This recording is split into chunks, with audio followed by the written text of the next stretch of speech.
love your wife, Yes. right? Prove it. Like, what's the metric? Give me the number that helps me know, right? Because when you met her, you didn't love her, right? True.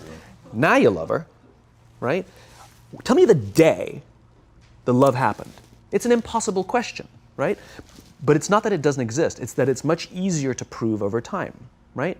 So all leadership is the same thing. It's about transition. So if you were to go to the gym, right? It's like exercise, right?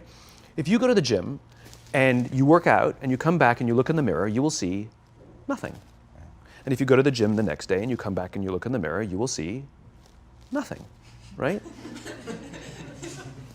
So clearly there's no results, can't be measured, it must not be effective. So we quit, right? Or if you fundamentally believe that this is the right course of action and you stick with it, like in a relationship, I bought her flowers and I wished her happy birthday, and she doesn't love me. Clearly I'll give up. You know, that's not what happens. If you believe there's something there, you commit yourself to an act of service. You commit yourself to the regime, the exercise. You can screw it up. You can eat chocolate cake one day. You can skip a day or two. You know, it allows for that. But if you stick with it consistently, I'm not exactly sure what day, but I know you'll start getting into shape. I know it. And the same with the relationship. It's not about the events. It's not about intensity. It's about consistency, right? You go to the dentist twice a year, your teeth will fall out. You have to brush your teeth every day for 2 minutes. What does brushing your teeth twice a day for 2 minutes do? Nothing.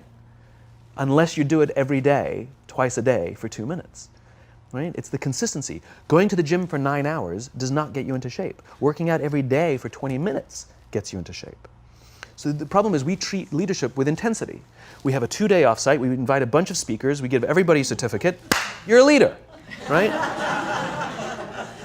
Those things are like going to the dentist. They're very important. They're good for reminding us or getting us back on track, learning new lessons. But it's the daily practice of all the monotonous, little, boring things like brushing your teeth that matter the most.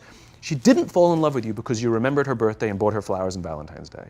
She fell in love with you because when you woke up in the morning, you said good morning to her before you checked your phone. She fell in love with you because when you went to the fridge to get yourself a drink, you got her one without even asking.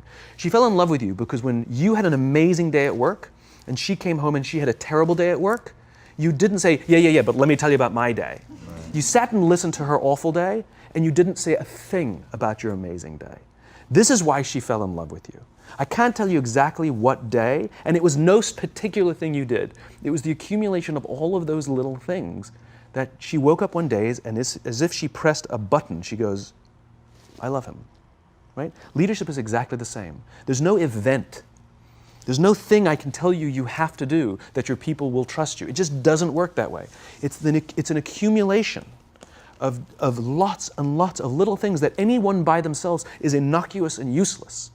Literally, pointless by themselves. People will look at little things that are good leadership practices and say, that won't work. And you're absolutely right.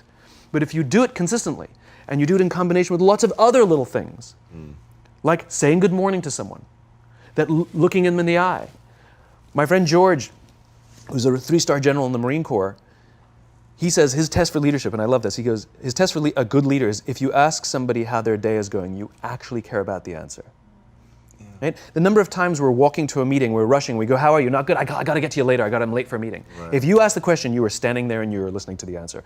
It's those little innocuous things that you do over and over and over and over that people will say, I love my job. Not I like my job. I like my job means, yeah, the challenge is great, they pay me well, I like the people. I love my job means, I don't want to work anywhere else. I don't care how much somebody else is willing to pay me. I'm devoted to the people here, and I care desperately about the people here as if they were my family.